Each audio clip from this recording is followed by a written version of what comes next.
Okay, it's going to be good? Okay. Oh, I don't care. Fine. Yeah, we're just going to restart it.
Powered by Sports Interaction, Canada Sportsbook. It's March Mania at Sports Interaction. NHL, NBA, March Madness, MLB, and so much more. It's bananas. Play Pinata Picks and Minute Madness, exclusive games with insane odds you can't play anywhere else. Make your next bet with Sports Interaction. Download the app in Ontario, use the QR code you see at the bottom of the screen, or head to sportsinteraction.com/STPN to get started. 19 plus, please play responsibly. All right, everybody, welcome to Game Over WrestleMania. KO and Sammy, they did it. The Canadian duo are the tag team champions. The first time the tag team championship ever closed a night at WrestleMania, and what a match it was. What a way to end one of the best feuds in the last 2 decades, at least. What a way to put a cap on it. Just an epic match. And we're here to talk about it for the first time ever on STPN. We're talking wrestling. I'm Fouad Suleiman, and to the left of me here is Luca Rosano. Welcome to the show, my friend. Yeah, thanks for having me. I'm pumped. There we go. And to the left or to my right, I don't know. It's hard to tell. We have normally a hockey reporter, but today making his wrestling debut, the one and only Kyle Cushman. How's it going, boys? Fun night. Fun night. It was good. You know what? Look, like last time. I remember like when WrestleMania was one night. The last time it was one night was like 2019, and I swear that it was like the main event was Becky Lynch winning. I forget who it was over. It was Charlotte, and like I could hear birds chirping. That's how long it went. It was like 4 a.m. So now I like the 2 nights. I think it went on. I think the pace was great, but we'll talk about that. But like, what a match! What a great match for the tag team titles. I think that was a perfect culmination of the feud. Like the perfect finish of what was an amazing feud. What do you think? That would have been a perfect finish for an entire WrestleMania. We still got one more night. That was just an exciting way to end it. I got goosebumps still from what we just witnessed. Sami Zayn, Kevin Owens, they end the historic 600-day title reign. And this was a matchup that had so many near falls. You thought at a moment's notice the Usos were going to retain. Sami Zayn kicks out of the first ever 1D. That's never happened before. And I mean, this was just an amazing match, and it ended with one of the most special moments you will see in WWE in quite some time. Sami Zayn gave what you called, a kiss of death to Jey Uso. It kind of had a mob movie finish to it. I mean, the whole storyline is kind of like a mafia. There was a little bit of some like Goodfellas, Godfather type stuff, and I just love the kiss of death, giving him the 3 Halua kicks and ending it off. And it's so funny. Jonah in the chat is saying, imagine winning the tag titles with your best friend of 20 years at WrestleMania. Like, obviously, wrestling is, it's scripted, it's staged, so to speak, but there's real emotion there. You could tell. Yeah, those guys were crying. The fans felt it. Like, it was, it was cinema, as you said. Yeah. Kyle, what do you think about it? Yeah, well, speaking of the 20 years thing, it was nice to get that El Generico reference in the middle of the match as well from Michael Cole. But yeah, it was so much fun tonight, and especially that main event culminating in the way that it did. Just with the triple hoover kick, but also just the storytelling of the match as well, and having the Usos start so strong and so dominant in that way that you kind of anticipate one of their title matches to go, and then finally have that tide turn in the crowd with the support, obviously, and then the way that it ended with Owens going big into the table, to the announcer's desk, and then just the way that it finished there, with Sami Zayn getting that ultimate last one over the Usos. Just the way that this story is developed over the entire past little over a year, or about a year, whatever it ended up being, thereabouts, and having it the way, obviously, I think a lot of people wanted Sami Zayn to win the WWE Championship over Roman Reigns in Montreal, that stuff. This is as close to perfect as you're going to get, though, especially with how much of this storyline was with Sami Zayn and the Usos and Jay and Jimmy, and who trusted who and who didn't trust who. Having it culminate in this way, like the chat mentioned, with a best friend of 20 years there with Kevin Owens, you don't get moments quite like this very often. Yeah, and like imagine where Sami Zayn was last year. Did he lose the match to Johnny Knoxville, like in the Jackass and to be fair, match? that was pretty awesome match. That was a lot of fun, but to go from that, to like a mid-card heel to being like, in the matter of months, the hottest act we've seen since like what, Daniel a long Bryan? time, like just since Daniel Bryan, nuclear hot. Like he resonated with the crowd. Like it's not often, like, there's guys that are heels and faces. There's some, but it's like once in a few years where a guy just captures the entire audience, like, in that they're hanging off every word, every action. So to see that culminate, two Montreal boys, two Canadians representing it, and yeah, I think it's awesome. I'm curious to see where they're going to go with it, if they continue with the storyline. I'm sure there's going to be some sort of rematch or something like that, but I hope to see this tag team really kind of develop and find a personality as a team, right? Like, so yeah, it's what the fans wanted, right? Like the WWE delivered and giving what the fans what they wanted. These guys, what a concept, right? They're made for each other, right? And I saw a tweet which spoke volumes. All four of these guys getting the main event spot, night one of WrestleMania. KO, second straight year main eventing night one of WrestleMania. Sami Zayn, like you said, last year he was doing a gimmick match, and it was fun. But now you see where he's at. I mean, the fans love him. He's over. He came night and day the difference. Main title. And now he's a tag team champion. And I can just see them going in so many different good ways with this tag team reign. And I think these guys are just going to continue to blow the roof off the top of the arena. Yeah, I mean, great match, like great way to end it off. But let's kind of go back to the beginning of the card here. Well, first of all, I found the night had such a really fast pace to it, like really snappy. Like it felt like the Rams were playing right after WrestleMania, like they had to clear the ring because they were on a time constraint. There was no filler in between, just match after match after match. And we started off with Austin Theory going over John Cena for the United States title, and a really good nod because John Cena's first ever WrestleMania match was at WrestleMania 20 for the US title, opening the event. So that's some really good callback. And yes, there was a referee spot and, some shenaniganery, but, Austin Theory did go over the GOAT, right?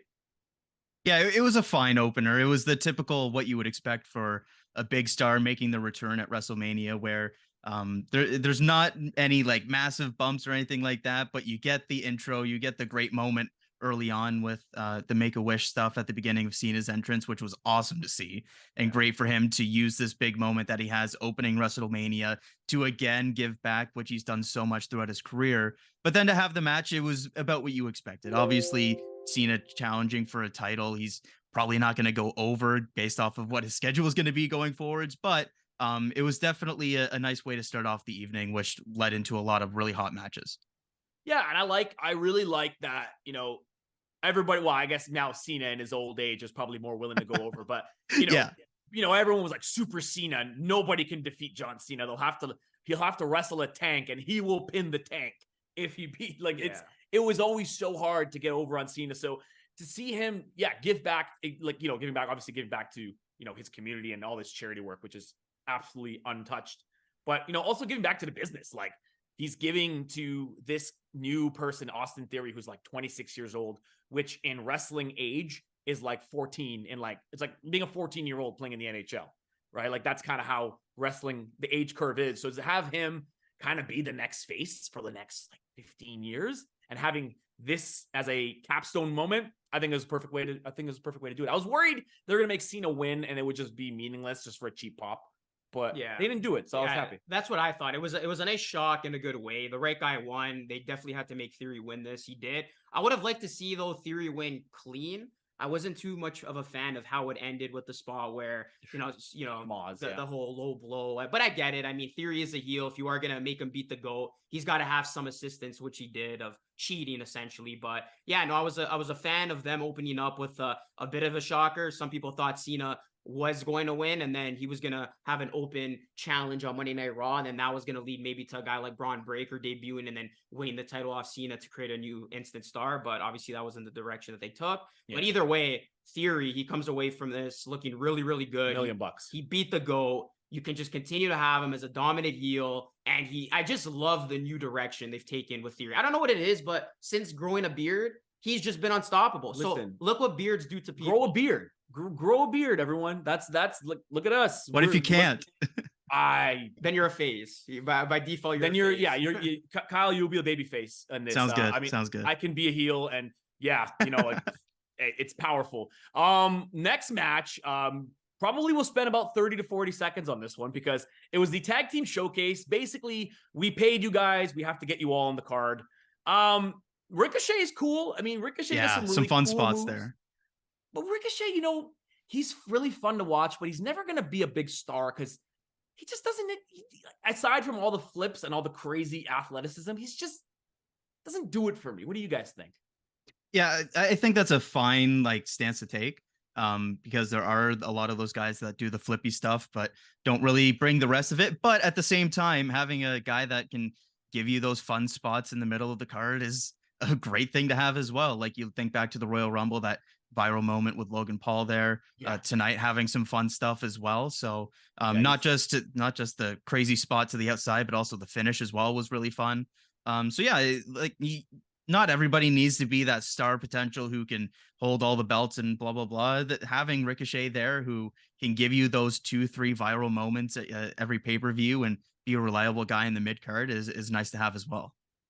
Yeah, and I think for me, the takeaway I have too, the main takeaway is that I think you guys watch out next year. I think that Montez Ford is either going to break from that team or he's going to be a single star because Montez Ford, I keep saying he's the whole package. If they push him, he's almost like The Rock mixed with Ricochet. Like The Rock, if The Rock could do all the crazy flippy stuff. That's high praise, right? That's very high praise. I mean, maybe not The Rock, but he's got the mic skills, he's got the personality, he's got that kind of improvisation skills that not a lot of people can have. Not a lot of people can, do the physical comedy and do it as well as he can. So I would look out for him for next year and the year to come.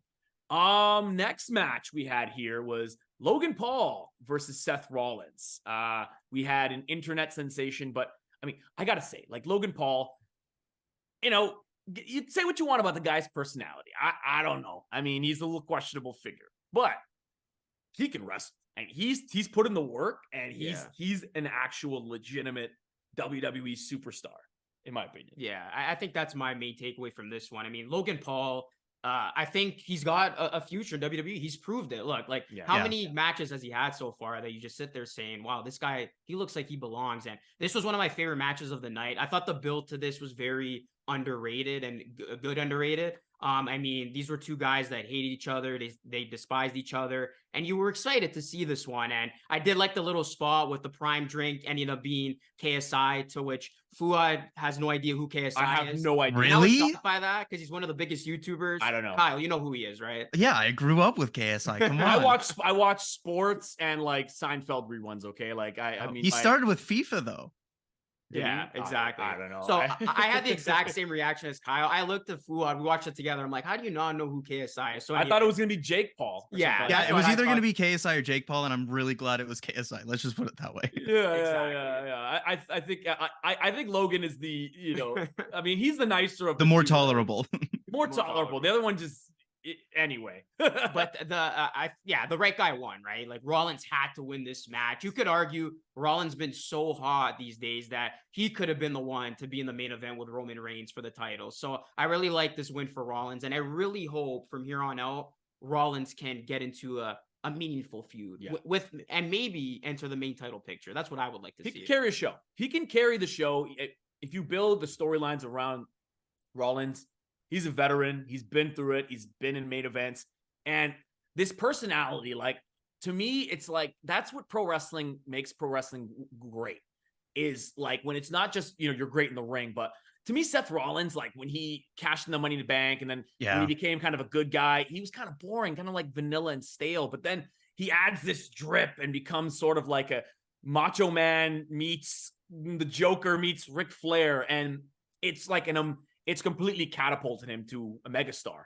And the entrance with the conductor from the LA Philharmonic. That was a major W. That was good. That was good. That's great. I mean, I'm a sucker for great entrances, but I think hopefully with Seth Rollins, we get like some really meaningful title feuds. I think it's possible he could just, turn heel and just go against Cody Rhodes if Cody Rhodes wins. Yeah, I was going to say, if something happens tomorrow, there's a pretty easy storyline to make there. Easy.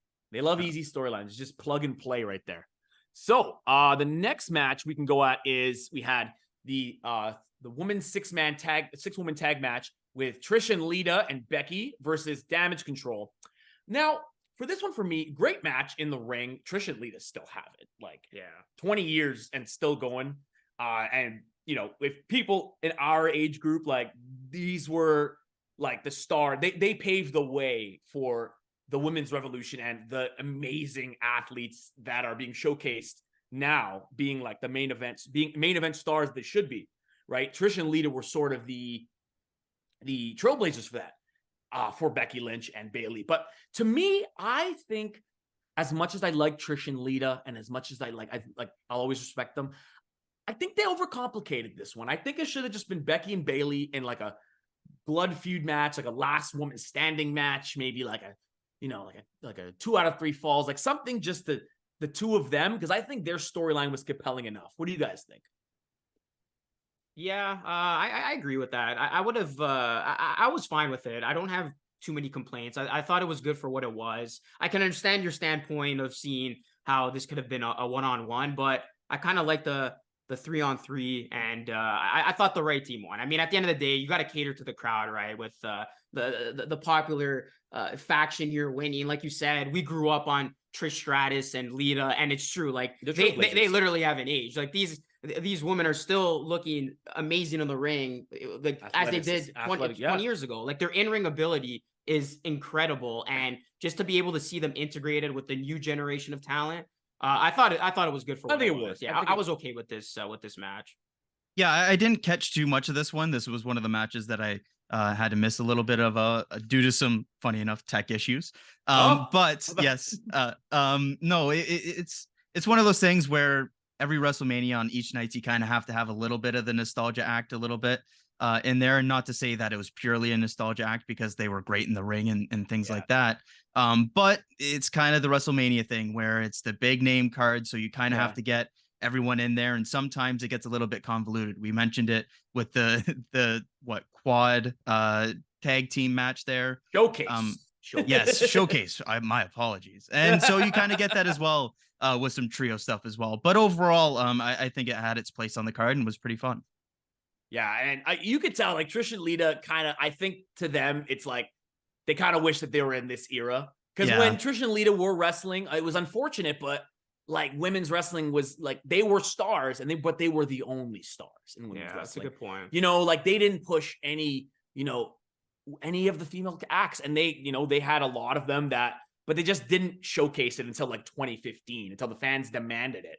And now look what we have. We have like we have almost like they've doubled the amount of superstars because they've actually allowed their women to be stars as they always were. Well, it would have been awesome. Could you imagine like 10 to 15 years ago or whenever was the last time they're wrestling? They were good enough to main event a pay-per-view. Yeah. Like we should have seen Lita in a feud in a main event spot or Trish Stratus. They main evented a Raw. It was like the first women's match. Main event of Raw. I'm talking about a pay-per-view. Yeah. They would have definitely been capable. And they would have been, they were already megastars. They would have been just even bigger megastars if that was the case. Yeah. Well, next one we're going to talk about, and this has been one of my favorite feuds and one of my biggest favorite surprises is Dominik Mysterio versus his dad, Rey Mysterio.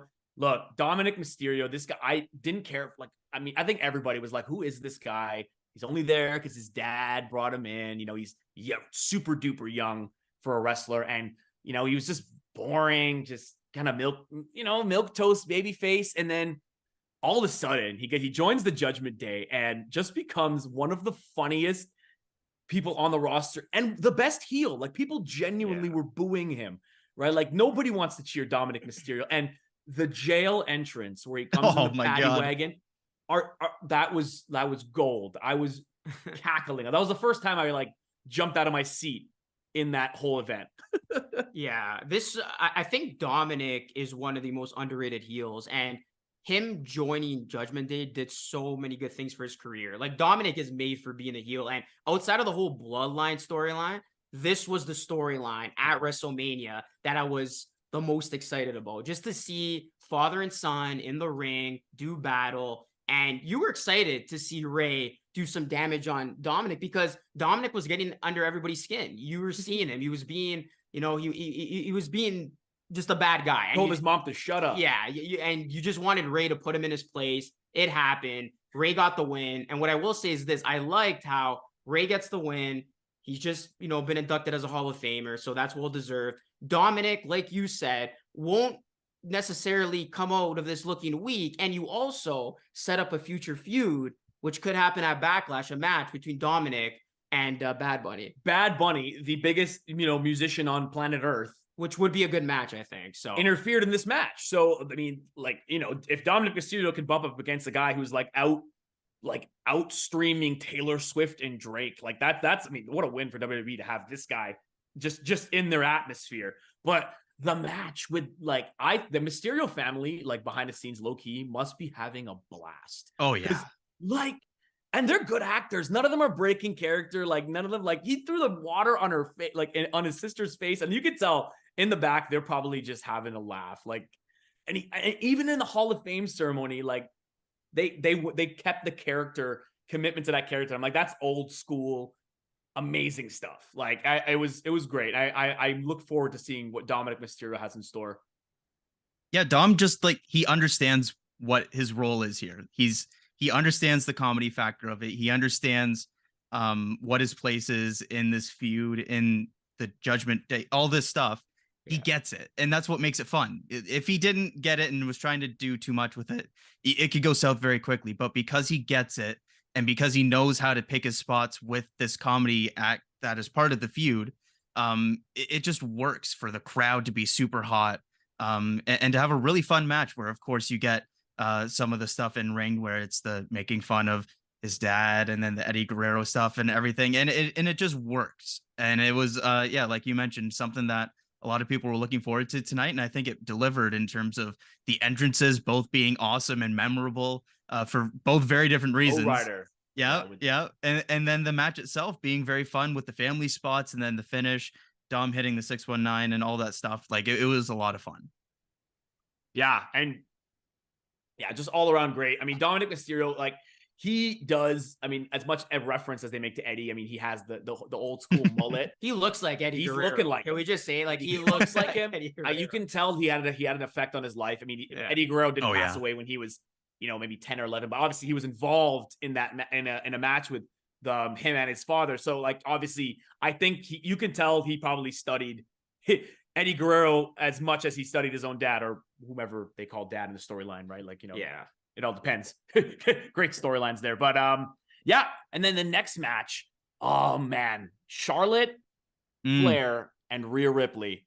That was the first real in-ring match where you're like, wow, this one is something they're going to talk about. Like they were like everything you wanted in a match, much like the main event. It was, you had, psychology, you had the false finishes. Like it was amazing. And now they just crowned Rhea Ripley champion. I think Rhea Ripley is going to be an absolute megastar.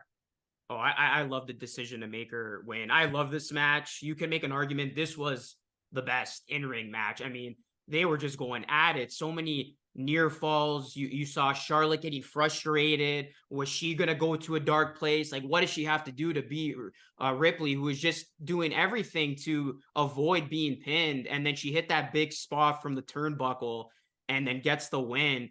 This is the right decision. Judgment Day, Ripley, WWE has long-term plans for them. This is not just going to end at WrestleMania and that's it. They're going to continue on to be a stable, to be dominant, and to have Ripley as the women's champ. I mean, that's just going to do wonders for her career. And I mean, she comes away from this match looking absolutely menacing. And I mean, I would love to see where they go from here. Like nobody wants to step in the ring with Ripley. She's as mean as they come. And I think just adding now a title to the whole Judgment Day stable, that's going to be amazing. And obviously Baylor's got the match with Edge tomorrow night, which we're all super excited about. But since Dominik lost, it was good to see Ripley win this one and obviously win the title. Yeah, that paid off so well. Like this was one of the matches I was really anticipating going into tonight. Yeah. And it paid off big time. Like you mentioned, one of those matches where some of the other matches had their fun moments, were good in spots, but this had the levity of being that title match, had the big spots, and had just start to finish that awesome storytelling and really, really solid match throughout. This is going to be one of those championship WrestleMania matches that are going to be remembered for a while. And Rhea Ripley being at the top now with that belt, I'm excited to see what they do with her, because it's been great to see this build with the Royal Rumble and with Dom and all the fun stuff that they've done there that has really built this momentum. And now, like you mentioned, they've got like a superstar in the waiting with Ripley. If she isn't already like on the verge of that, I'm very excited to see what they do with her with this title reign. Yeah, I mean, like that's kind of the difference between like a wrestling match and like a epic match, like a WrestleMania match. It's we obviously watch. I mean, we always like the athleticism, but at the end of the day, it's like we know it's staged, we know it's just it's choreographed. We know, but I mean, it's real athleticism and it's choreographed. But what separates it, like in the main event, is the psychology and the story you're telling throughout the match. And what it was Charlotte is the queen, the top of the company, and is kind of looking down at this upstart and saying, you don't have it. You're not ready. I'm still the queen. And the upstart just basically dethroning the queen. It's a story that's been written for ages. So it's something that resonates with everybody. So that's why I thought that was an epic match. I'm excited to see where they go with that. I don't know if they're going to have, that be a long-term feud. I'm guessing they will be. I think they're going to want to get a couple more matches out of that. Yeah, especially after that. I mean, the in-ring chemistry is already there. And you can make an argument like this, I think, was talked about as being the main event. If the whole Usos and Kevin Owens and Sami Zayn storyline never catapulted to the levels in which it did, this would have definitely been the main event, and it would have delivered. And I want to give Charlotte Flair her flowers. I can't remember the last bad Charlotte Flair match. Like, it's like every time, doesn't matter who she's in the ring with, it's close to a 5-star match. And this was close to that. Like, it was phenomenal throughout. She almost kills herself every match. Like, every time she does a flip, my heart jumps, because like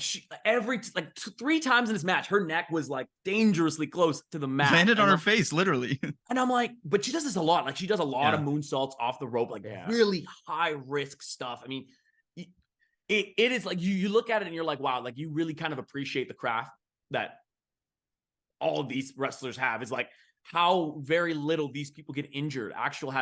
Like how few catastrophic injuries there are, considering how much high risk moves they put on, right? Like it just really speaks to just how skilled these people really are.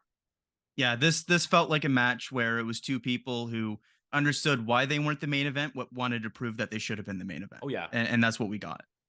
Yeah, and it just keeps the momentum on the women's division. Like the women's division is honestly like it's getting to the point where it's where it hasn't been in history. It's on par with the men's. Like they are they have as many good storylines and as many big stars as they did with the men's. And that's something they didn't have for the first, how many 30, 40 years of WWE, right? So I think it's something that WWE is, and it has an advantage over AEW. I think that they have, their women's division is much, has many more stars, more storytelling. So I think that match was a win for everybody.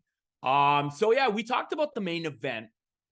And so that was pretty much we had the Pat McAfee come out. What did you guys think of that? Come out, basically giving us a break. We're like, okay, it's time to go to washroom or take a breather after the absolute epic match. And it was all right. I mean, I like Pat McAfee as a commentator, but in the ring. So it's funny because we were complaining and saying how there weren't too many breaks after matches and how they just kept going from match to match to match. And then after the McAfee spot happened, I looked at Fouad and I'm like, actually, maybe it's not such a bad idea to avoid all these spots and just go from match to match to match. Because you don't want too many fluff spots. I thought it was fine because you separated this epic women's match from the main event, which was a epic match in itself. But yeah, if they did more than that, it would have been overkill. So I will say this. What I did like was George Kittle.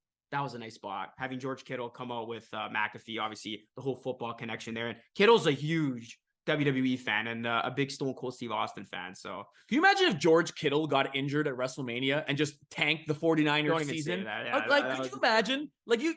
Mike Shanahan must have been going, just having a heart attack.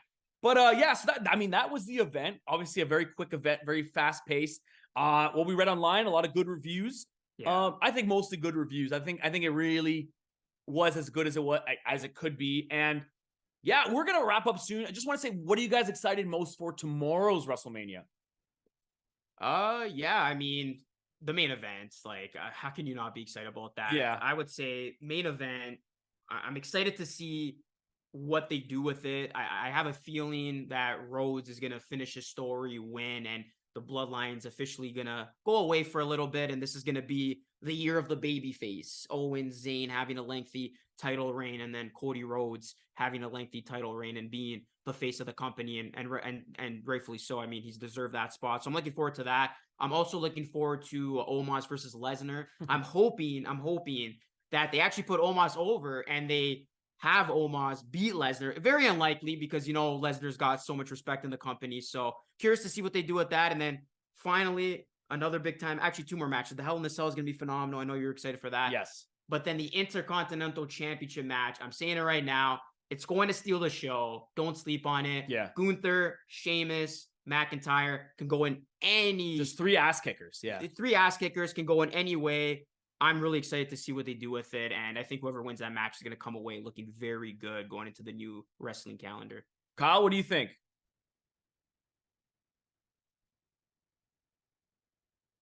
Kyle, let's step away. Oh. Well, hey, Kyle, we had a bit of a technical. I think we might have lost Kyle, but he was a great guest. And it's sad that we didn't get a chance to say goodbye to Kyle because Kyle was really good. First time talking wrestling. There'll be other times. We'll get it back. There'll be other times. But to me, what I'm most excited about, I mean, obviously the main event, but we got to talk about Game Over Toronto guest Edge gonna be in a Hell in a Cell match at WrestleMania. Are you kidding me? Edge is incredible. I hope for the best for him, and I hope it's a great showing for him. And obviously the main event, I'd like to see. I think everyone likes to see Cody Rhodes go over and finish the story and become the top star. But I think they saved more of the good matches for for night 2. So I think night 2 is gonna be even better than night 1, which might be a little tough to do. So but yeah, that's it for us. I want to say thank you guys for tuning in. The first wrestling foray into wrestling for the SDPN. I feel like I'm Lewis and Clark. I'm a just an explorer into this new realm, and I'm really happy that we could come here and talk about wrestling. And so before we go, Luca, tell people where they can find you. Plug your stuff, man. Yeah, so I have a YouTube channel. It's my name, Luca Rosano. I do NBA content.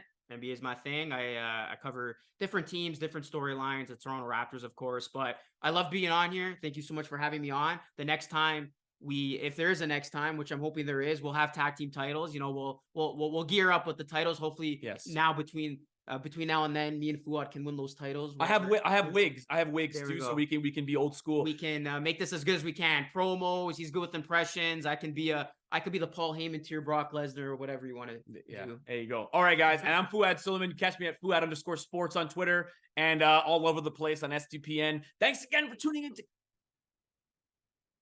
I want to thank you guys so much for coming out, and hanging out with us. And tomorrow we got a stream because it's night 2 of WrestleMania. We're going to have Avery from Game Over Edmonton, and we're going to have Arun Singh coming on too. It's going to be a big event. Obviously going to be a jam-packed night of wrestling. So we hope you tune in that as well. And thanks again to Kyle Cushman. We lost him, technical difficulties, but check out Kyle Cushman on Twitter. He covers a lot of hockey prospects, a lot of Leafs and all that jazz. So again, thanks again for tuning in, and go wrestling. Have a good night. Game over! Powered by Sports Interaction, Canada Sportsbook.